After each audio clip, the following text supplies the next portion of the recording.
YouTube पर channel को subscribe कर लीजिएगा। दोस्तों जय श्रीमन नारायण, जय श्री राधे। दोस्तों आज की वीडियो बहुत ही ज्ञानवर्धक होने वाली है। समाज कल्याण की यह वीडियो गृहस्थ जीवन निर्वाह करने वाले उन लोगों के लिए है जो अपने भाग्य या किस्मत को दोष देते हैं। दोस्तों ये वीडियो किसी के लिए वरदान साबित हो, इसी कामना के साथ चलिए शुरू करते हैं। मध्य प्रदेश के भिंड में आयोजित श्रीमद् भागवत कथा में कथावाचक श्री अनुद्धाचार्य जी महाराज ने महिला श्रोताओं से प्रश्न किया कि वह कौन सा व्रत है जो आपने कर लिया तो सारे व्रतों का पुण्य आपको मिल जाएगा। जवाब में अनुद्धाचार्य जी महाराज ने कहा कि स्त्रियां मंगल कामनाओं को लेकर कई व्रत करती हैं, लेकिन मनोयोग से एक व्रत नहीं करती जो उनके लिए बहुत जरूरी है। अनुद्धाचार्य जी महाराज ने इस व्रत की महिमा को विस्तार से समझाते हुए कहा कि स्त्रियों के कई व्रत होते हैं, लेकिन यदि स्त्रियों ने ये व्रत कर लिया तो समझ लो उनका जीवन धन्य हो गया। अनुद्धाचार्य जी महाराज ने इस व्रत को एक कहावत के द्वारा समझाया।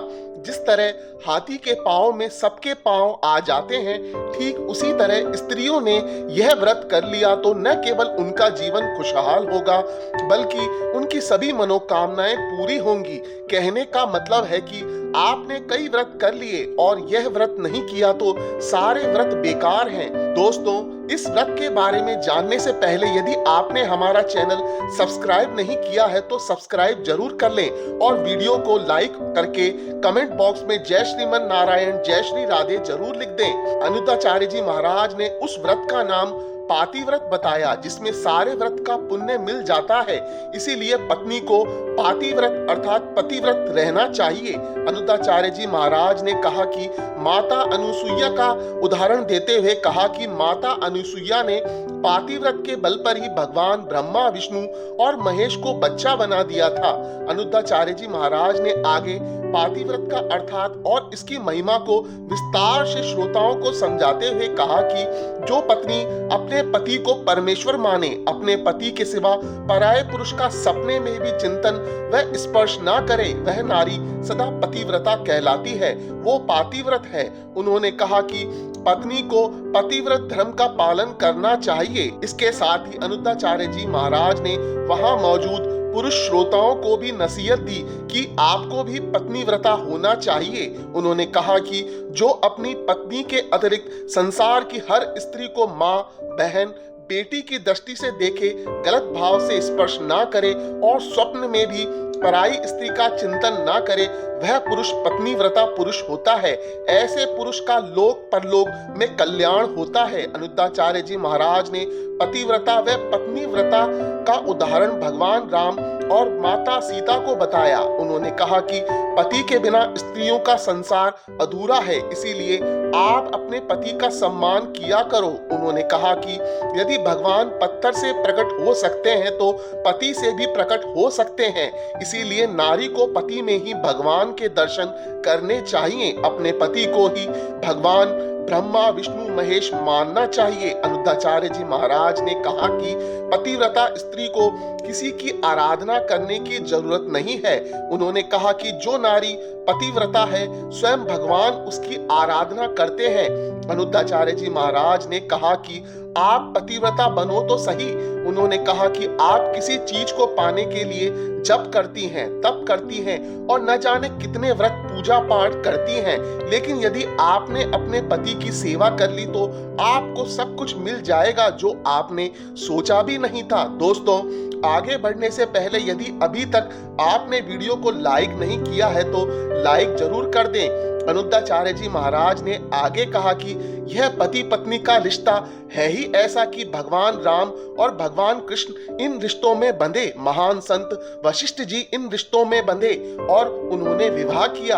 अनुद्धाचार्य जी महाराज ने कहा कि आपका पति कौन होगा, पत्नी कौन होगी, यह आप तय नहीं कर सकते, यह तो भगवान बनाकर भेजते हैं, हमें तो केवल निभाना पड़ता है। फिर चाहे पति अच्छा हो या बुरा, पत्नी अच्छी हो या बुरी, अनुद्धाचार्य जी महाराज ने कहा कि भले ही आपका पति का आचरण व्यवहार गलत हो, पति गरीब हो, पत्नी का आचरण व्यवहार गलत हो, भले ही पत्नी सेवा ना करे, आज्ञा का पालन ना करे, फिर भी हमें निभाना चाहिए। अनुद्धाचार्य जी महाराज ने कहा कि आप यदि यह सोच रहे हैं कि हमारी किस्मत खराब है, हमें यह पति मिलना था या फिर यही पत्नी मिलनी थी, तो इसका उत्तर यह है कि आपके किसी जन्म का ऋण चुकाने के लिए आपको ऐसा पति व ऐसी पत्नी मिली है।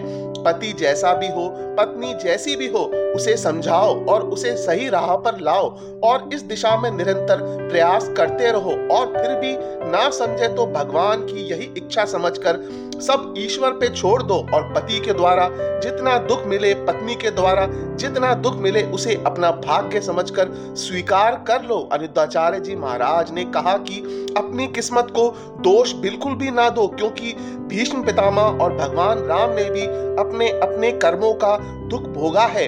अनुद्धाचार्य जी महाराज ने कहा कि आपका जब जन्म होता है तो आप अपने भाग्य का दुख और सुख दोनों लेकर आते हैं और भोगते भी हैं।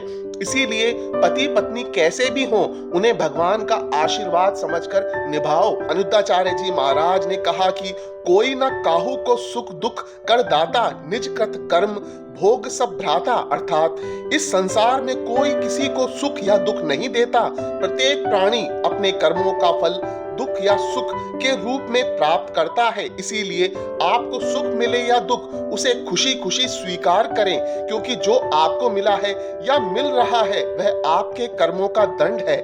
हमने किसी जन्म में कोई गलत काम किया होगा जिसका फल हमें इस जन्म में इस रूप में किसी के भी माध्यम से आपको मिल रहा है। अनुद्धाचार्य जी महाराज ने कहा कि सार यह है कि सभी को अपने धर्म का ईमानदारी से पालन करना चाहिए और यदि आप ऐसा करते हैं तो आपको भगवान की प्राप्ति होगी। जगह जगह आपको भटकना नहीं पड़ेगा। अनुद्धाचार्य जी महाराज ने कहा कि आपके दुख का कारण ही आपका अपने धर्म पर स्थिर नहीं होना है, इसीलिए अपने धर्म का बिना सोच विचार करे पालन करो।